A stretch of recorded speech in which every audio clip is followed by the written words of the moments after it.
السلام علیکم رحمۃ اللہ وبرکاتہ۔ اعوذ باللہ من الشیطان الرجیم، بسم اللہ الرحمن الرحیم۔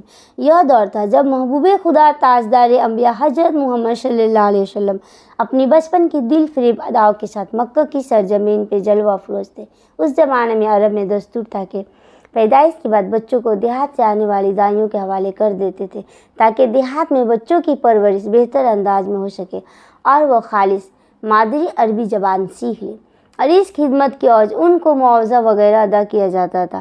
حلیمہ سعدیہ جب بچہ لینے کے لیے باقی دائیوں کے ساتھ پہنچی تو صرف ایک یتیم بچہ ہی باقی رہ گیا تھا، جو کہ یتیم تو تھا مگر کسی کو کیا خبر کہ یہی تو یتیموں کا والی ہے۔ حلیمہ سعدیہ یہی بچہ لینے بی بی آمنہ کے گھر پہنچ گئی۔ حلیمہ نے جیسے ہی بچے کو دیکھا تو حسن و جمال دیکھ کر حیرت میں ڈوب گئی۔ پیارے آقا صلی اللہ تعالیٰ علیہ وآلہ وسلم سوئے ہوئے تھے۔ جو ہی حلیمہ سعدیہ نے پیار سے آقا صلی اللہ علیہ وسلم کے سینہ مبارک پر پیار سے ہاتھ رکھا تو آپ صلی اللہ علیہ وسلم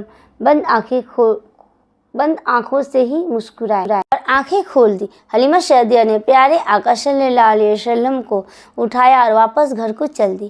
آقا صلی اللہ علیہ وسلم کا پہلا دن تھا۔ حضرت حلیمہ کے گھر شام کو جب بکریاں چر کے گھر واپس پلٹی تو ان کے تھن بھرے ہوئے تھے، دودھ سے بھرے ہوئے تھے، سارے برتن بھر گئے مگر دودھ تھا کہ ختم ہی نہیں ہو رہا تھا۔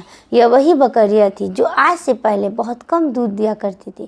عمر مبارک 8 ماہ ہوئی تو آپ صلی اللہ علیہ وسلم نے باتیں کرنا شروع کر دی۔ 9 ماہ کی عمر میں پیارے پیارے جملے بولنے شروع کر دیے۔ عمر مبارک 2 سال ہوئی تو حلیمہ سعدیہ آپ صلی اللہ تعالیٰ علیہ وسلم کو لے کر سیدنا آمنہ کے پاس پہنچ گئی۔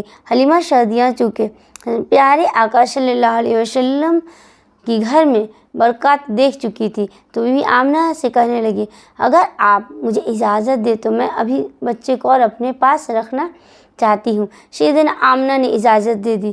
حلیمہ سعدیہ آپ صلی اللہ تعالیٰ علیہ وسلم کو واپس اپنے گھر لے آئیں۔ کچھ بڑے ہوئے تو اپنے دودھ شریک بھائی بہنوں کے ساتھ بکریاں چرانے جانے لگے۔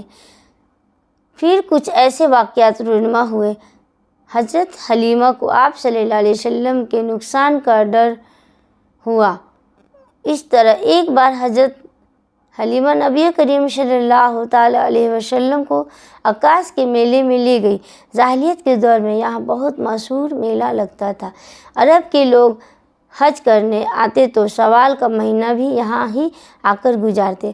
اب خوب کھیل تماشے ہوتے، اپنی برائیاں بیان کی جاتی اور بولیاں لگائی جاتی۔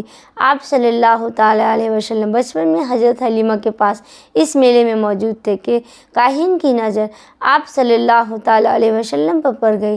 اسے آپ صلی اللہ علیہ وسلم میں جو موجود نبوت کی تمام نشانیاں نظر آ گئی۔ کاہن نے دیکھتے ہی میلے میں واویلا شروع کر دیا اور چلاتے ہوئے کہنے لگا، لوگو اس بچے کو مارو۔ حضرت حلیمہ اس کی بات سن کر گھبرا گئی اور جلدی سے وہاں سے بھاگ گئی۔ لوگ کاہن کے گرد جمع ہوئے تو اس نے کہا، معبودوں کی قسم، میں نے ابھی ایک لڑکا دیکھا ہے، وہ تمہارے دین کے ماننے والوں کو قتل کرے گا، تمہارے بتوں کو توڑ دے گا اور تم سب پر غالب آ جائے گا۔ لوگ آپ صلی اللہ تعالیٰ علیہ وسلم کی تلاش میں دوڑے مگر ناکام رہے۔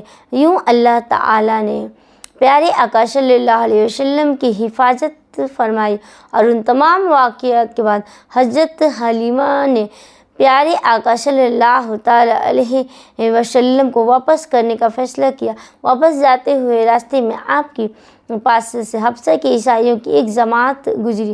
انہوں نے جب پیارے آقا صلی اللہ تعالیٰ علیہ وسلم کی مہر نبوت اور آنکھوں کی خاص سرخی کو دیکھا تو حضرت حلیمہ سے کہنے لگے، اس بچے کو ہمارے حوالے کر دو، ہم اسے اپنے ملک میں لے جائیں گے۔ یہ بچہ پیغمبر اور بڑی شان والا ہے۔ الغرض حلیمہ سعدیہ بچتے بچاتے نبی کریم صلی اللہ تعالیٰ علیہ وسلم کو لے کر حضرت آمنہ کے پاس پہنچ گئی اور آپ صلی اللہ تعالیٰ علیہ وسلم کو بی بی آمنہ کے حوالے کر دیا۔